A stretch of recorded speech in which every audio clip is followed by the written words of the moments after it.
Welcome, friends. Welcome from all around the country. It is so wonderful to see all these names flooding in the chat box. Thank you so much for joining us. I'm Bridget Moix, General Secretary at FCNL, and we are so happy that you are with us tonight. We are in an incredibly chaotic, heavy, and challenging time, and being together and doing our work together is what carries us through. We're called to persist with faith, hope, and love for all our neighbors, no exception. And we have a big agenda tonight to do just that together. I'm going to tell you what we're going to do, and then we're going to dive into our program. We have about an hour with you. First, we want to make sure we are hearing from and centering those who are on the front lines of struggle today. And we have a wonderful guest, friend Katie Breslin, with us, who will share perspective from Minneapolis. We'll then move to the political and legislative landscape, what's happening in Congress right now. There was a vote just today that was very important. We're going to hear about that. We're going to hear about war powers resolutions and other votes that have happened.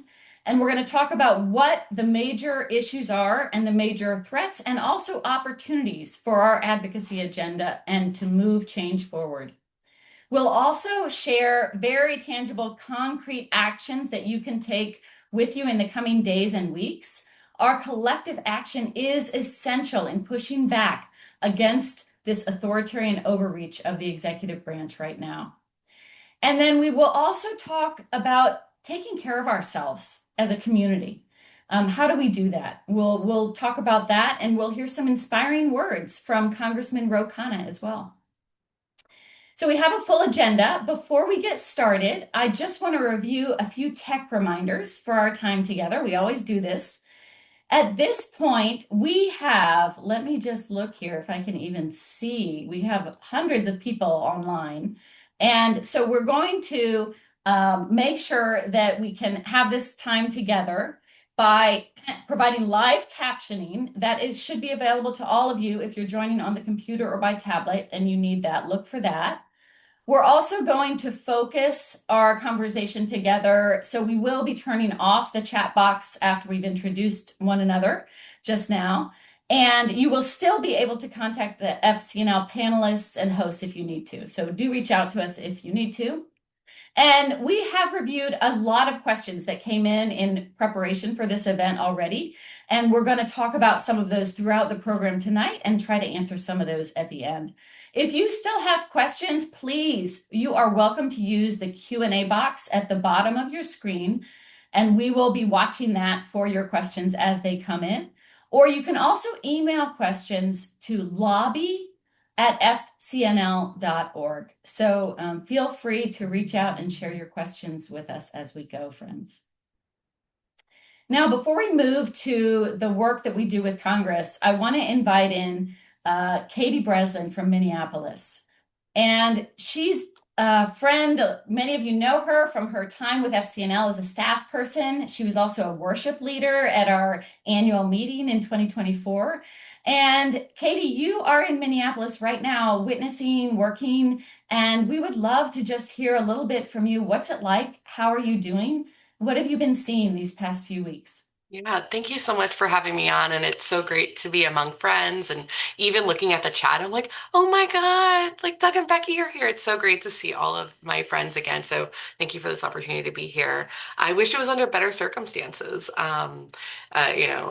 We are experiencing here a siege here in Minneapolis. A lot of the news that you're probably seeing about the killings of Alex Preddy and Renee Good, those happened in my neighborhood. They're about a mile away from me. And they're also in the same neighborhood as George Floyd. So I think that that's important context as we look at this landscape of what's happening, not just in Minneapolis, but Minnesota, and this invasion by ICE into this area to do interior canvassing at such a large scale. People have kind of compared this with Chicago, but we are smaller than Chicago, and there's a lot more ICE agents. And so I see ICE agents every single day at this point, and it's a pretty scary time. So thank you for focusing on this. We really appreciate it in Minneapolis. Thank you so much, Katie, for all that you're doing, and know that we are holding you in the light and walking in solidarity with you. I was so moved today. We had a faith witness and lobby day in Washington, D.C., with clergy and faith leaders from all around the country, including a few dozen clergy and faith leaders from Minnesota who flew in to speak to their senators, their members of Congress, and share their stories. And it was incredibly inspiring to Mm. hear from Somali imams, to hear from pastors, to hear from Jewish rabbis about all that's happening there and for them to really bring those stories to Washington. So that was really inspiring for me. But what is giving you hope and inspiration right now on the ground in the community there? Yeah, I see the people of Minnesota are incredible. I will just, my wife and I moved here from Indiana seeking refuge after some bad legislation around transphobia. And we found a lot of people who also moved here seeking refuge. So the story of refuge is very common here. And I think that that's why people are kind of like, no, we know where the story goes. We're not going there, and we're going to stand with our neighbors. And so it's been, even at the worst times, like I have felt so inspired by my neighbors, and it really makes me feel really safe. I attended uh, call-in. There was a call to Minneapolis by local clergy here, and I was so excited to see Christina Ashley and Welling Hall, two friends from our network, who came in. Welling lives in St. Paul, and Christine came in from North Carolina, and it felt like bringing the gang back together again as we were there with over 600 clergy who flew into Minneapolis with only a few days' notice and in very cold conditions. I was apologizing to everyone who was like from Florida and Arkansas. I was like, I'm sorry, but thank you. We're so grateful. And there was a huge donation for the community just to make sure that they had as much clothing as possible. And then the next day, a bunch of clergy was arrested at the airport for praying. And the rally happened, and there were 50,000 people in the streets. Immigrant neighbors brought in like sambusas and egg rolls. Like we were very well fed. And it was just such a peaceful and beautiful day. Really, really felt a lot of hope. And then I think the nation really grieved with us on Saturday when many of us, were kind of living in that moment of community. And then we're given the terrible news of Alex Preddy's death. So it's been an emotional up and down, but the community part and then the vigil that I went to, all of us were told to go outside with candles and just find each other. And many of us, if you looked around Minneapolis, you would see these little clusters of light. And that just felt so Quaker to me to see so much light coming from this community. It's beautiful. And so I really am so grateful for friends who've been checking in. And I hope that we can continue to advocate for policies that are more just. Thank you so much, Katie. And you and so many others in Minnesota are really leading the way. You are the light, and we are there with you. I will light a candle in my window tonight. I'm doing that every night. And we're so grateful that you took some time out of this very busy and heavy moment to be with us. Thank you so much. So We're holding grateful. you in the light. I know you have other Quaker business to go to, so thank you for being with us, and we'll see you again. Thank you all so much. Thank you. Wonderful. Wow. So now that we've grounded ourselves in the realities that people are facing on the front lines in Minneapolis and many other places, we know that this is not a time where the challenges are just for people in Minnesota. Our entire country is under siege in so many ways. So we're going to move now to the policy situation in Washington, D.C. And what is it that Congress is doing? What do we need to know about the legislative landscape? And of course, the legislative asks that we want to make. And there's no better person to do that for us than Amelia Keegan, FCNL's head of policy and advocacy. Welcome, Amelia. I know you've been very busy today and would love to hear a little bit about how you're seeing things in Congress. We planned this event, last year actually, and we thought, oh, at the end of January, we'll take some time. We'll reflect on this year behind us, the first year of the Trump administration, and we'll look ahead to the next year. And we could spend all night just going through the litany of abuses and lawless actions that the Trump administration took last year. But then, just in the month of January, Just in this month, at the beginning of January, we saw the invasion and kidnapping of Nicolas Maduro, invasion of Venezuela and kidnapping of Nicolas Maduro. Remember, that was like the first week of January. It seems so long ago because we've also then seen the continued ICE siege in Minneapolis and Maine and other places here in DC as well, going into even the murders of US citizens at the hands of ICE and CBP. We are in a time of so much collective trauma. And yet we're also seeing people standing up. We're seeing people stand up in their communities and also even in Congress a little bit now, right? We're starting to see a little bit of pushback. So I would love for you to help us understand how do we face this moment with Congress and what it can do. Yeah, thank you, Bridget, and thank you all for joining tonight. Wow, what a yeah, as Bridget said, what a start to 2026 we have had, and so grateful for Katie for jumping on in the midst of everything that is going on in Minneapolis for her sharing a bit of her perspective coming straight from the ground there.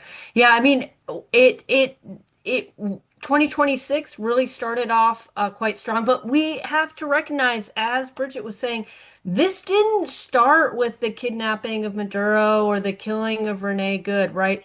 The boat strikes had been happening since September 2nd. We've had more than 125 people killed through them, at least 53 other people have died in ICE and Border Patrol custody since the beginning of Trump's second term. And many have died in the hands of our punitive immigration enforcement system for decades. And yet this moment feels significant, right? And I want to acknowledge there's a reason why Good and Preddy's murders got the attention they did, right? White U.S. citizens filmed in the way that they were. But this issue has really broken through. And so we are starting to see, I mean, we started to see it a bit at the end of 2025, but we're even more starting to see more Republican members of Congress sort of question and push back on the administration's actions. And at this moment, Congress is trying to prevent a partial government shutdown. If you remember, coming out of the last shutdown, Congress passed a bill to reopen the government. They extended current spending levels until January 30th, which is tomorrow, so they could have time to work out the rest of the specific spending bills. And they passed six of those bills into law. Those departments and programs are safe from a shutdown, but the remaining six have to pass the Senate by tomorrow. And one of those bills, as you've probably been reading, is the Department of Homeland Security spending bill. And because of the impunity with which ICE and Border Patrol have been operating, there is a demand from constituents, and now many in Congress, to reject additional funding for the largest paramilitary in the world. There's a demand now to include some sort of accountability measures in that Homeland Security spending bill. And let's remember that last year, the One Big Beautiful Bill Act gave ICE 75 billion additional dollars without any consequential oversight or restraint. So the results, as we are seeing now, have been lethal, and it's got to end. Thank you. You know, I was mentioning this action day today, praying with our feet, they called it, and hundreds of clergy and faith leaders here on Capitol Hill advocating against funding for ICE, not a single dollar more. That was the word, not a single dollar more. And accountability, a clear investigation. Let's rein in this lawless paramilitary force, right? And so many people are starting to push back. You know, one of the pastors at the beginning of the service today said, this is a turning point, as you were saying, it's a turning point, not just on this issue, but on the whole overreach towards authoritarianism that we've been seeing. So can you just dig in a little bit more with us on the immigration issue? What's the opportunity here? What are we advocating for? And what can people do? Absolutely, absolutely. The key questions. So the spending bills really are our key opportunities for Congress to assert itself and act as a check on the executive branch, right? Article 1 powers, Congress has power of the purse. And the Homeland Security spending bill is this clear way for Congress to hold the administration accountable, signal that it is not okay with how immigration enforcement is being conducted. So this piece of legislation, to be able to pass into law, it requires 60 votes in the Senate. It has to have bipartisan support and it has to pass. It's what we call a must move vehicle. And so there is a real effort, it looks like, to pull apart the Department of Homeland Security bill from the other five bills that have very broad bipartisan support. Let those pass into law, but hold the Homeland Security bill separate so as to include more accountability measures. And the Senate voted today, this morning, to send all six into law as a package. That failed. They needed 60 votes. All Democrats and seven Republicans opposed. So those that couldn't become law. President Trump has been in conversation with Democratic leadership to try and work something out. And many of you may have seen the news reports. It looks like there's an agreement to let those five bills that are not controversial pass, go into law, and then extend Homeland Security funding at just its current levels for 2 weeks. It has a 2 week extension while Congress negotiates what's going to be in that bill. And so there's a real question now. What's going to happen? What are the Senate, the House and Senate need to pass this agreement to decouple the bills? And the real question is like, what sort of accountability measures will they include in a Homeland Security bill? And so we have a couple, there are a litany of things we could be requesting in this bill. But we have a couple of really key things that we are urging Congress to include before it passes a Homeland Security bill. And this is the message we want you to bring, members of Congress. We want to see accountability in this Homeland Security bill. So let the others go through, but the Homeland Security bill, we need to see, as Bridget said, not another penny for ICE and Border Patrol. Move funding in that bill towards accountability and oversight mechanisms. So this includes end Border Patrol deployment to the interior, right? Send Border Patrol back to the border, end armed occupations of cities, and include protections for sensitive locations. ICE should not be allowed in or around schools, hospitals, houses of worship, childcare centers, those specific spaces that are deemed sensitive locations. And as we said, Democrats really have leverage in this. And we've seen some Republicans speaking out. Public pressure is essential right now in this moment, but it's got to continue on for us to see this through. So you can go to our website. I know we'll be putting it in the chat as well, to see our talking points, direct links to how to email, how to call your members of Congress. That is one of the things you can do right now. Great. Thank you so much. I just want to echo again how important this moment for this message and this advocacy is.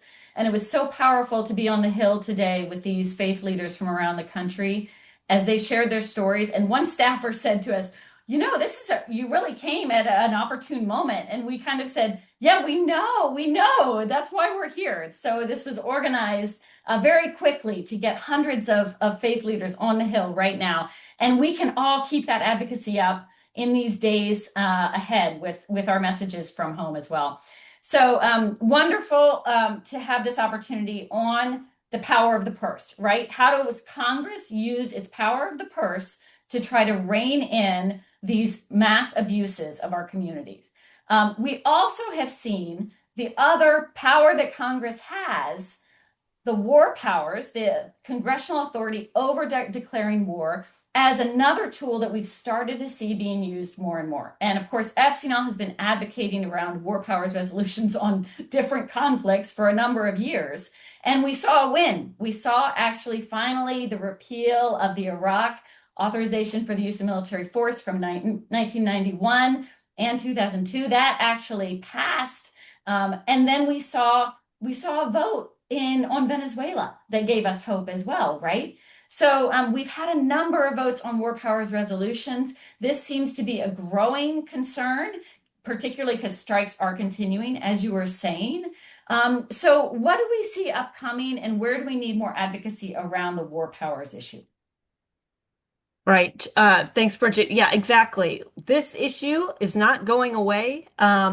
We have seen the administration carry out these boat strikes in September, and after the military operation in Venezuela, violating the country's sovereignty, kidnapping Maduro, we're still seeing these lethal boat strikes in the Caribbean Sea as recently as this past weekend. Even though the news cycle has moved on, this remains a very serious issue. The blockade of Venezuela-linked oil tankers continues.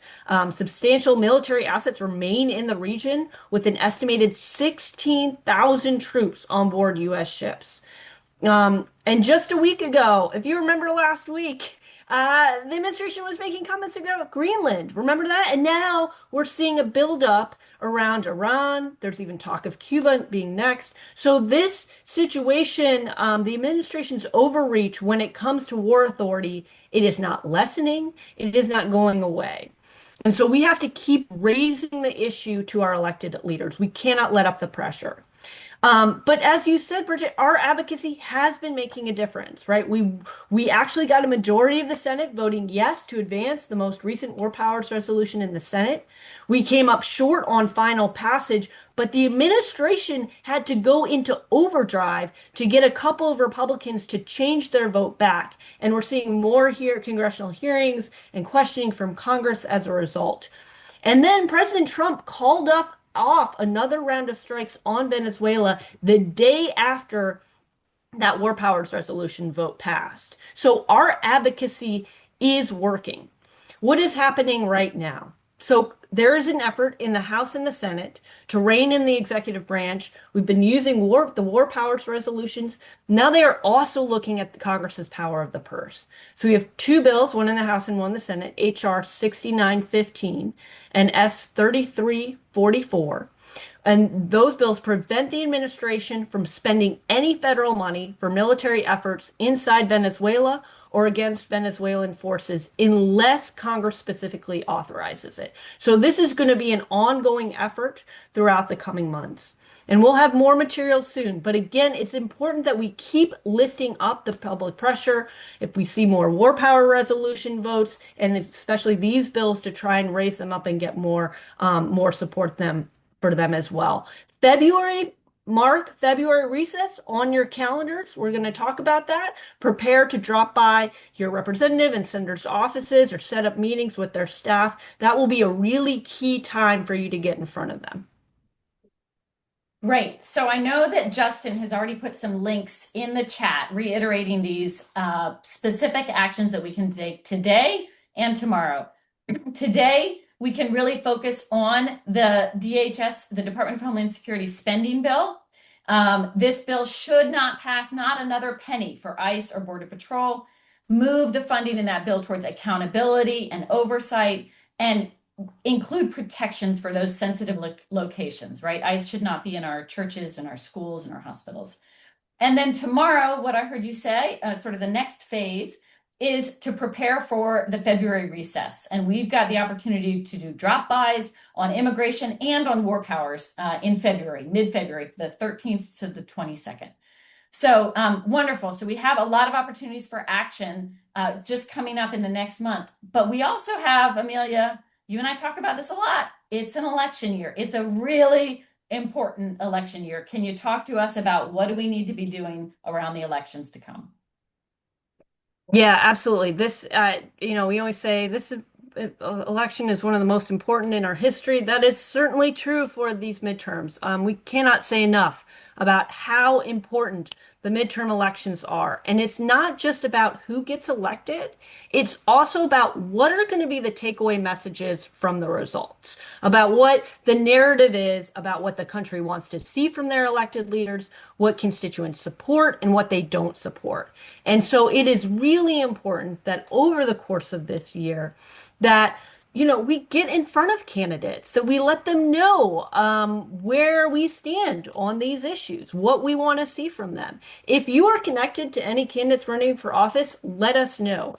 And it's important to give time, money, and support to those candidates that we want to see in office. So you can show up at candidate events, show up at town halls, get in front of them. You can give money, attend fundraisers to those that you want to see in office. You can volunteer. You can reach out and schedule a meeting with candidates for that with to have them meet with a group that you're a part of. So there are a range of ways to get involved, but elections also provide a really key way of accountability. And as I said, the messages coming out of those results are going to dictate how elected officials respond and what causes that they'll champion in the coming months and in the next Congress. Thank you. It really is an important time, an important year ahead, and there's so much work to be done. We are grateful for all of the advocacy on all the issues that people do in our network. So thank you, everyone, for continuing your advocacy. Please keep it up.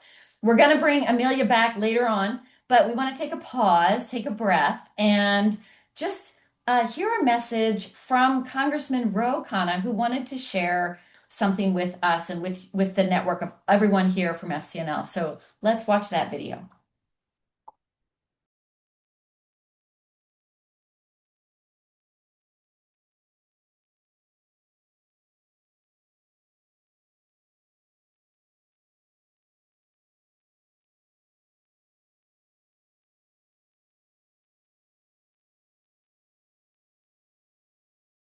Hello, everyone at FCNL. Thank you so much for your leadership and advocacy on matters of war and peace. I'm Congressman Ro Khanna. I want to congratulate you for finally achieving the repeal of the 2002 authorization of force that took us into Iraq. You know, I started my career as a 27-year-old running a protest campaign against Tom Lantos, who had voted for the war in Iraq. I was the first anti-Iraq war primary campaign in 2003 in this country. And since then, I've continued an advocacy to keep us out of war. And you all have really helped. We worked together to get the Yemen War Powers Resolution passed to stop the war in Yemen. We worked with Bernie Sanders and Thomas Massie and other Republicans to say no to dumb wars overseas. Now we must work together to stop an occupation and war in Venezuela. We almost succeeded yesterday in the vote. We were one vote short. But there are Republicans like Thomas Massie and others like Rand Paul who do not believe in military interventionism. We need restraint. And I look forward in 2026 to working with all of you to push for that military restraint and a commitment to human rights.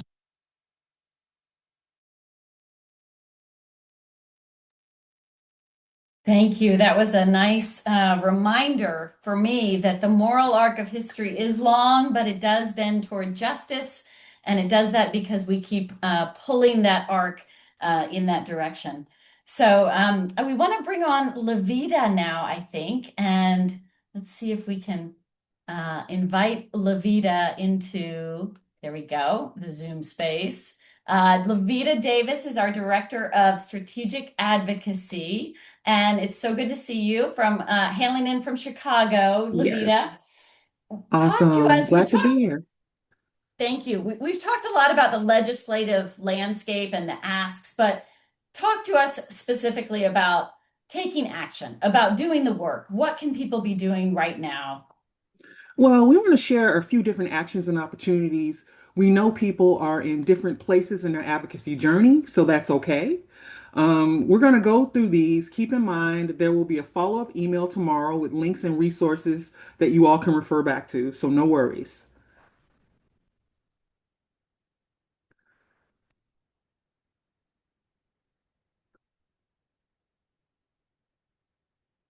All right, first, take action tonight or tomorrow by calling your senator about the Department of Homeland Security funding ask.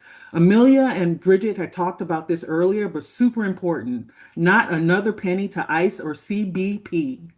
Move funding in that bill towards accountability and oversight mechanisms, including ending Border Patrol deployment to the interior, send Border Patrol back to the border, end armed occupation of cities, and include protections for sensitive locations. I should not be allowed in our schools, hospitals, houses of worship, childcare centers, specific spaces deemed sensitive locations.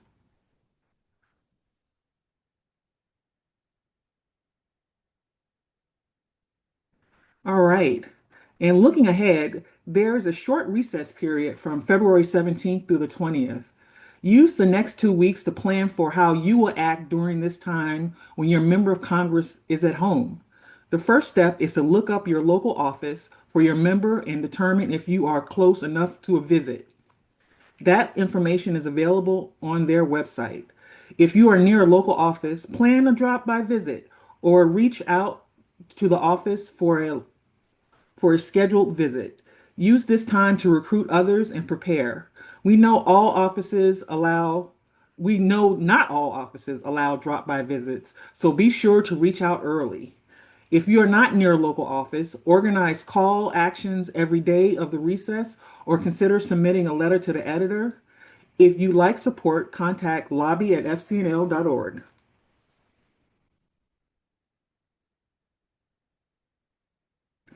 And while we're working on urgent issues, we're also building power for the long-term change and influence.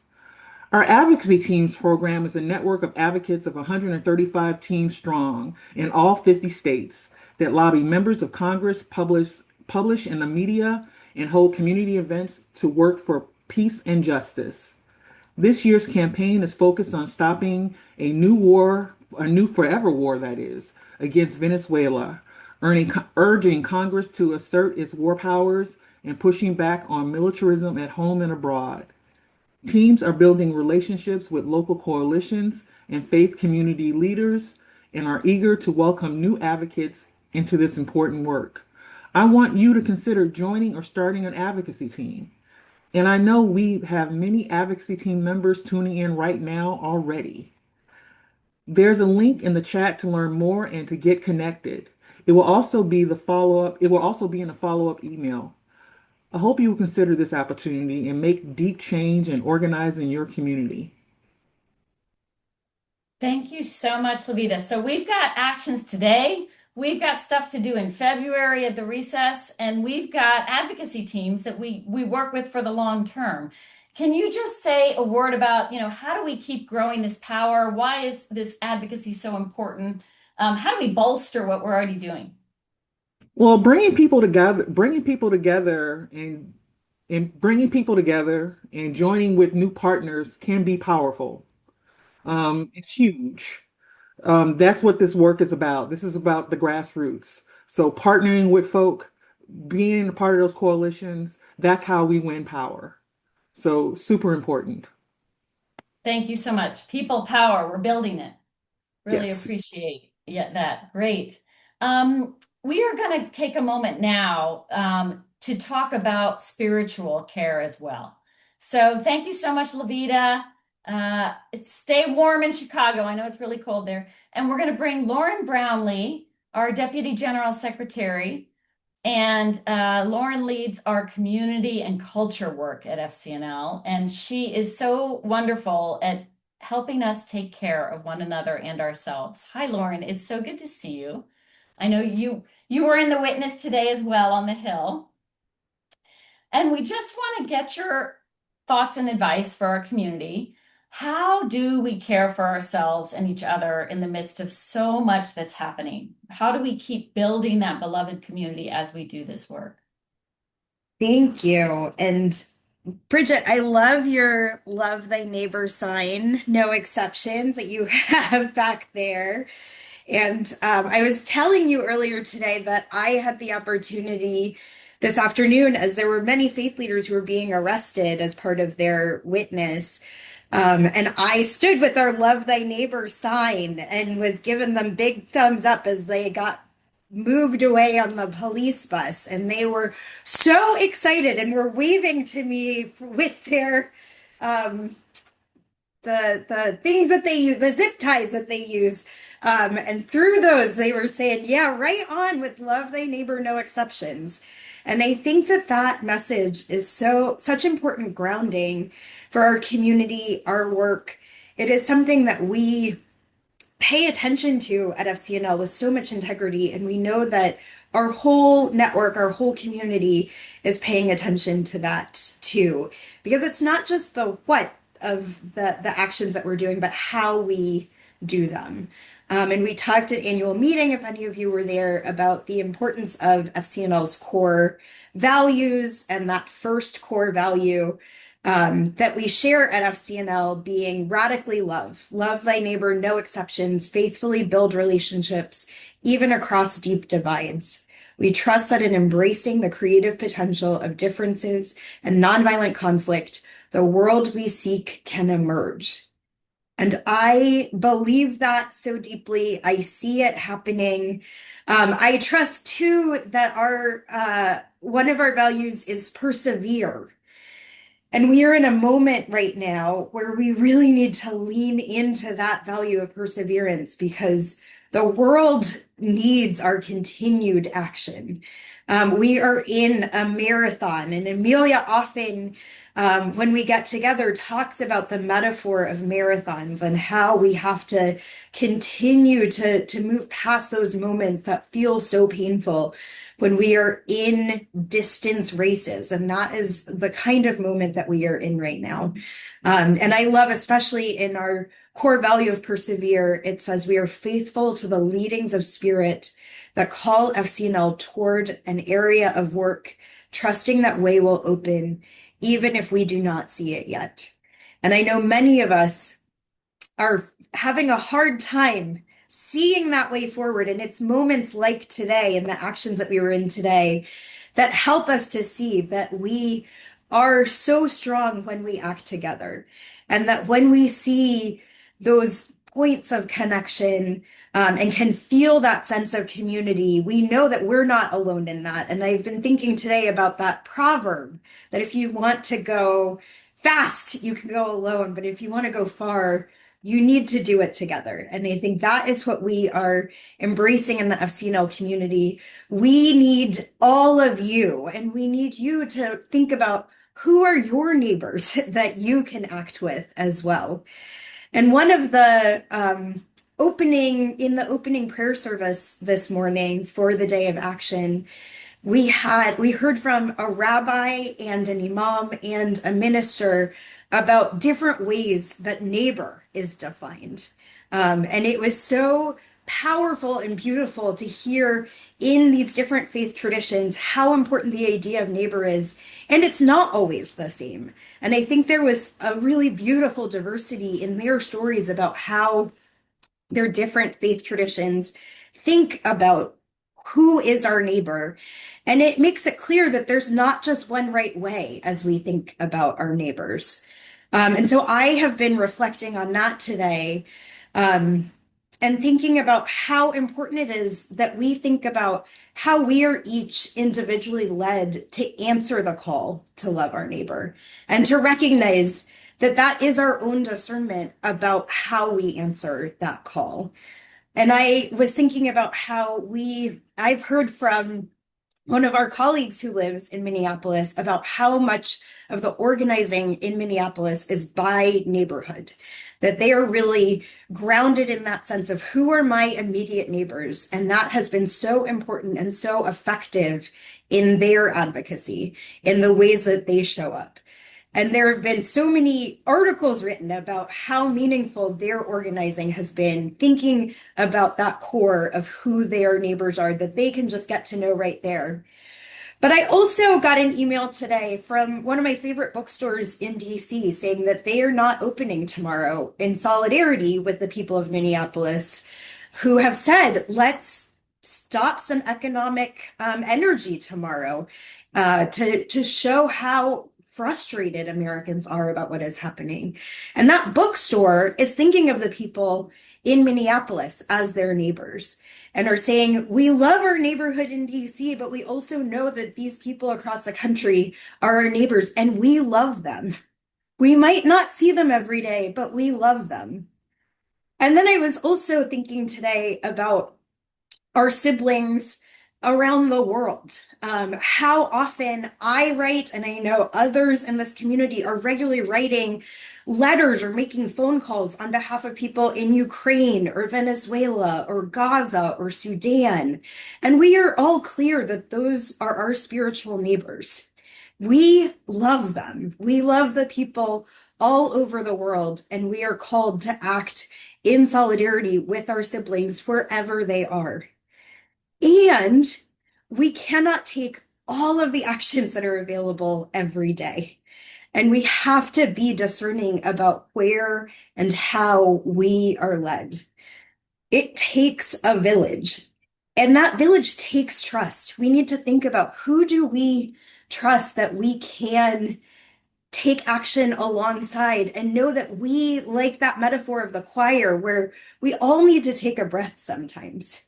And it takes our recognizing that we are in this FCNL village where we are each other's neighbors, and we're all going to take different kinds of actions.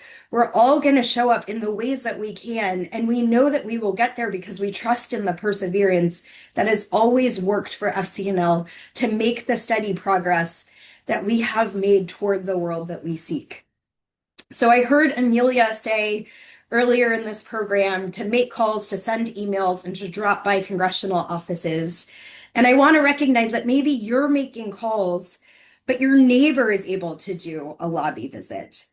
And I heard Levita talk about taking action during the congressional recess and through advocacy teams. And maybe you take action consistently through your advocacy team, but the timing of the congressional recess won't allow you to do a drop-by visit during that time. But maybe you know of a neighbor who can have your back and step up and do that drop-by visit if you ask. So I want us to think about all being in a village together. We are the FCNL village, and it makes us powerful. And I think about the words of Howard Thurman: do not ask what the world needs. Ask what makes you come alive, and go do it. Because what the world needs is people who have come alive. And we do that discernment within ourselves, and we inspire each other when we take the actions that we are called to take. So I just want to honor that the beloved community that we are building at FCNL needs all of us and the diverse ways that we show up. And we celebrate any way that you are finding to love your neighbor. Thank you so much, Lauren. There's already a request in the chat box for your speech. People are so grateful for the powerful words that you've shared, and want to share them more. So thank you so much. And I really resonate with your advice about discerning where we are led, being careful, and knowing that it's a village and that we all have roles to play and that we get through this together. So thank you so much. We have a few minutes for questions. So I want to bring everybody back. Amelia and Levita and Lauren can stay here too for questions, and we'll have some conversation. We got a number of questions coming in, and we'll just start with this one, which I think is really a good one for right now. Someone wrote and said, I've noticed people who don't talk politics are starting to ask questions and be disturbed by what's happening in our country. What advice do you have for how to gently educate people like this and not turn them off from taking action? And any one of you, if you'd like to offer thoughts on that.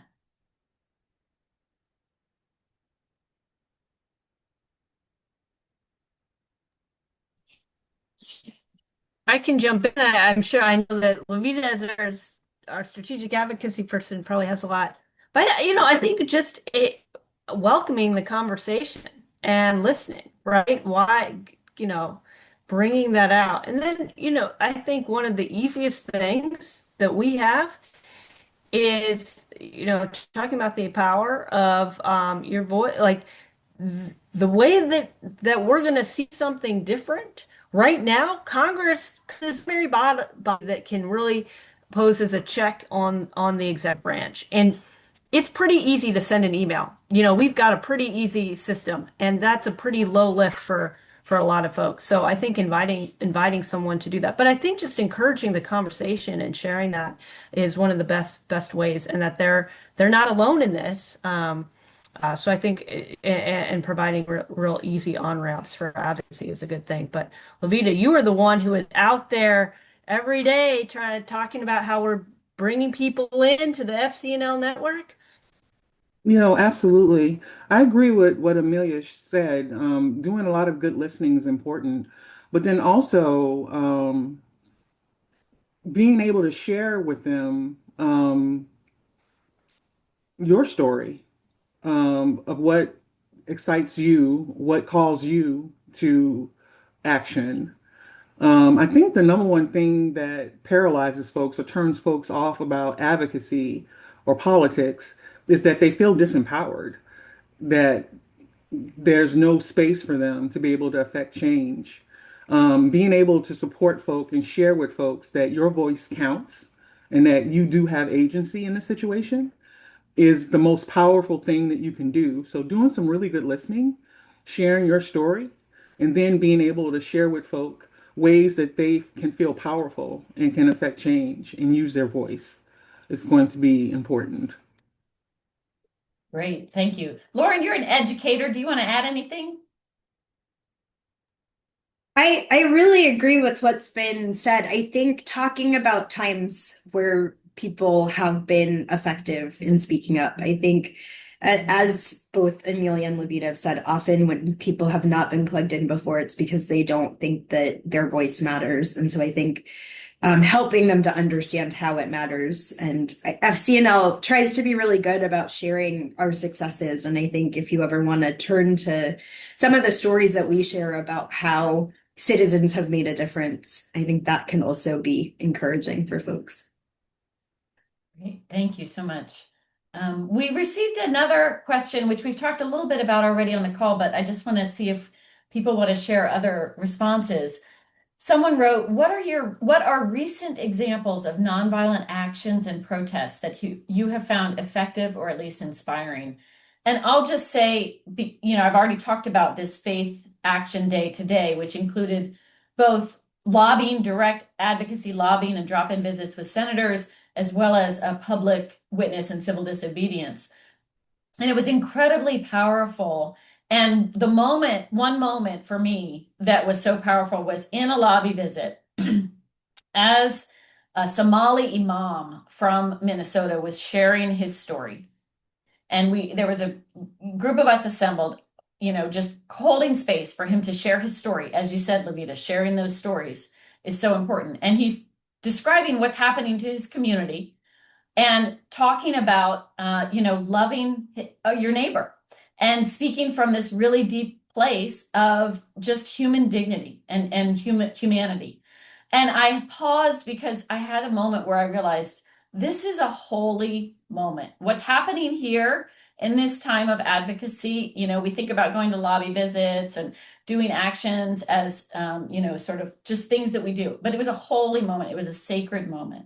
And so that was really powerful for me. And I saw that, you saw the congressional staffers kind of pause and pull out their notebook and start writing. I mean, it was really effective as well. So I don't know if anybody else wants to share another example of a recent action or nonviolent protest. And actually, we could link this to the next question, which is that tomorrow we've heard there might be a nationwide general strike. And Lauren, you were referring to this. Do you want to tell us more about what you know about that? Because we got a question about it.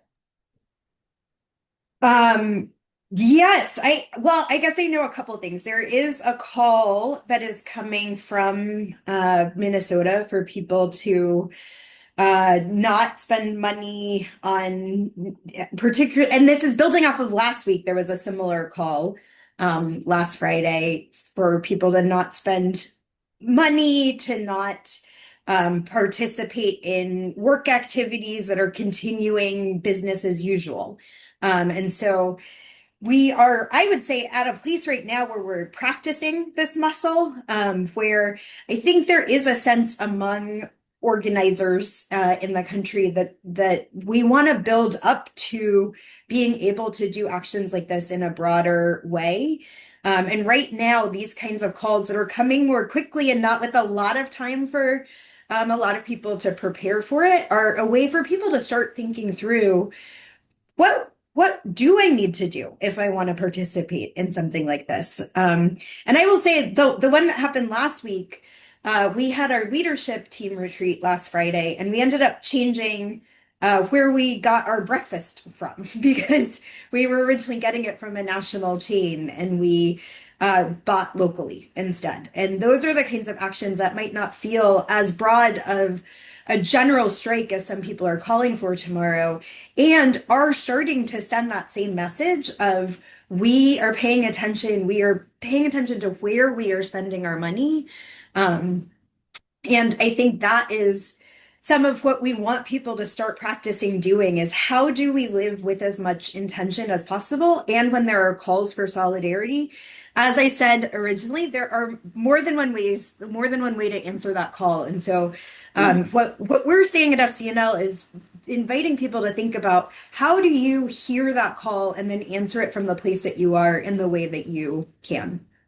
And Absolutely. to pair it with action. And I think that is what I was going to say for the last question too, is Katie talked about being out with her candle on Saturday night.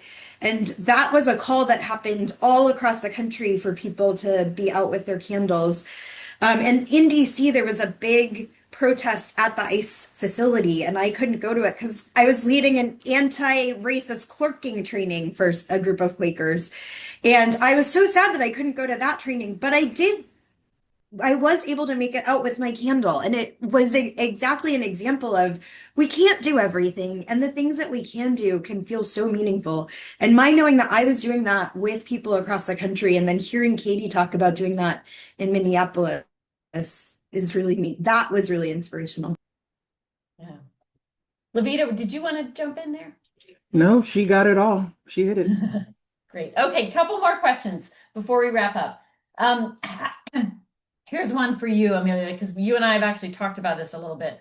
How is FCNL preparing if President Trump invokes the Insurrection Act? This is a threat. We've heard it's, likely, I think that he could do it. Give us your thoughts. Yeah, I mean, we're planning for that. What our rapid response is, kind of what we get the message out, what we get. I think a big question is how it is done, right? I think we also saw there was a lot of, it seemed like he might invoke it in Minnesota, and then because of a lot of the pushback, and public opposition to what was happening that there, we understand he kind of scaled back, or he scale back from doing that. And so I think, a lot depends on what the context is and how we're but we're prepared. I mean, we know that this is an administration that is ready to use force to get at their ends. I mean, I really continue to think, do not underestimate the power of your voice and the power of Congress in this moment, right? We have three branches of government, and the other two are supposed to check they're supposed to check each other. And the courts are doing some stuff at the lower end, but we really need Congress to step in. And the way Congress steps in is because they feel forced to by their constituency, and that is you. So I do not want to underestimate. I think oftentimes it can feel like, gosh, I'm just making these calls. Is it having any? This is a bigger issue than my emails, right? And my calls to Congress. This is bigger than, but it is not. And as Levita said, our ability to make partnerships with other folks on the ground to bring them in, so it's not just us, but we're showing that there is a broad spectrum, and we are seeing, we see the polling, we've seen the polling on this. What is happening is very unpopular. And so being able to make those connections with other folks in our communities, oftentimes who are not always aligned with, can be very powerful in giving Congress the spine it needs to really speak up and exert its authority. Thank you so much. I think that is a great note to end on. I know we didn't get to all the questions, but really getting Congress to stand up is what our work is about. And we need that so much right now. It is what our democracy is about, and making our voices heard.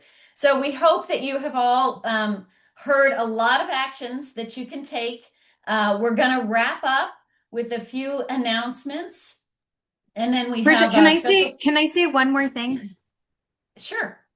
I just I meant to say that part of the taking action with the candle last Saturday that I then paired with also sharing FCNL's action alert. And I think it is important just to name we can be doing both. And I think that it's not that we are ever asking people to not take actions that are outside of legislative actions.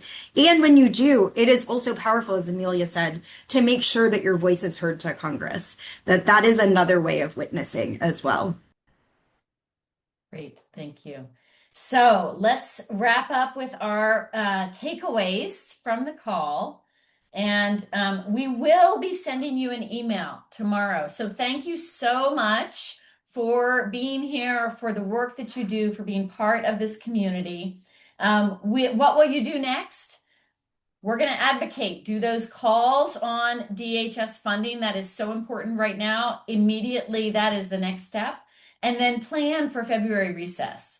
And also you can, if you're not part of an advocacy team, join one, build one, and keep learning about advocacy and introducing others to it. And of course, we want to keep mobilizing and organizing a bigger and broader and more powerful network. So thank you for all that you're doing. After the actions today, I went back to my desk. It was a very full, intense day.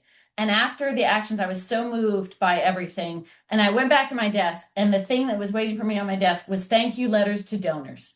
And so I got to then sign thank you letters to some of you who support our work. And we can't do this work without you.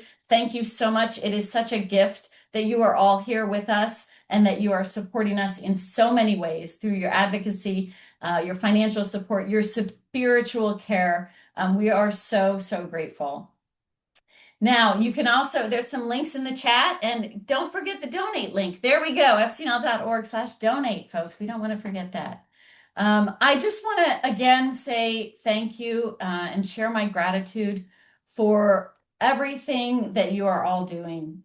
This is such important and powerful work, and it is doing it in community that makes it effective and that makes it sustainable. We are a resilient, powerful, brave, and courageous community. So thank you so much. There was a request in the chat when we first started, and you were listening to music by Hassan, to hear some more music. In fact, there was a request to hear the song that we had planned to share with you as the closing of our event. It's a new song by Bruce Springsteen. Joe Volk, mentor of mine, often says, hey, we need more movement music. So this is a new song about Minneapolis from the boss, and we're going to play it now as our goodbye and good night to you. So thank you so much for being here. Enjoy the closing music, and I think we'll even put up the video. Thank you, friends. Have a good night. Take care of yourselves. Take care of one another.